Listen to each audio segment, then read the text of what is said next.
बहुध्रुवीय व्यवस्था की ओर बढ़ती दुनिया में कंपटीशन हाई है। अपने अपने स्तर पर हर एक देश अपना बेड़ा तैयार कर रहा है। कमजोर पर दबाव और मजबूत को साझेदार बनाने की नीति काम आ रही है। वैश्विक राजनीति का केंद्र अब केवल अमेरिका नहीं रह गया है।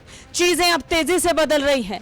इस बीच ईरान और भारत अपने ऐतिहासिक मैत्रीपूर्ण संबंधों को देखते हुए पूरे यूरेशिया में व्यापार और कनेक्टिविटी पैटर्न को आकार देने में महत्वपूर्ण भूमिका निभाने में लगे हैं।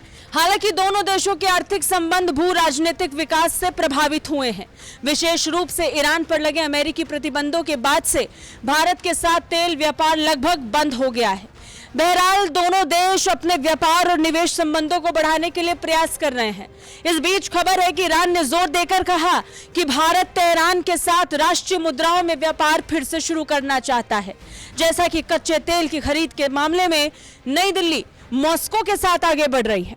राष्ट्रीय सुरक्षा सलाहकार अजीत डोभाल और प्रमुख ईरानी अधिकारियों के बीच तेहरान में उनकी अचानक यात्रा के दौरान व्यापक बैठक के दौरान इस पर चर्चा हुई, खासकर तब जब चीन, ईरान और सऊदी अरब के बीच शांति समझौते के बाद खाड़ी में तेजी से अपनी जगह बना रहा है।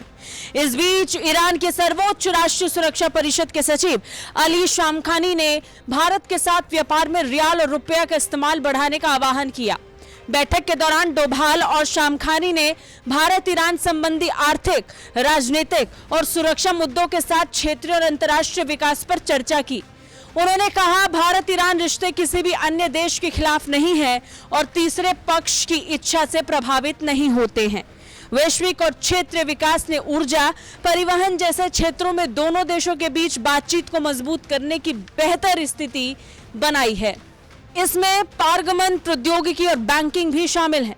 बता दें, अजीत डोभाल ने तेहरान में ईरान के राष्ट्रपति इब्राहिम रईसी, विदेश मंत्री हुसैन अमीर बदोलियान और अपने समकक्ष अली शामखानी के साथ अलग अलग बैठकें की। ईरानी राष्ट्रपति कार्यालय की तरफ से जारी बयान के अनुसार इस दौरान राष्ट्रपति ने भारत ईरान संबंधों को विशेष रूप से आर्थिक और वाणिज्यिक के क्षेत्रों में एक नई ऊंचाई पर ले जाने की वकालत की। गौर करने वाली बात यह कि यह बैठक अमेरिकी प्रतिबंध के बावजूद हो रही है, खासकर चीन के दखल और रूस पर अमेरिकी प्रतिबंध के बावजूद जारी व्यापारिक संबंधों को लेकर कहा जा सकता है कि दोनों देशों के बीच ये डील हो जाए। हालांकि अमेरिका का इसे लेकर रुख क्या होगा, यह देखना होगा। ब्यूरो रिपोर्ट, भारत तक।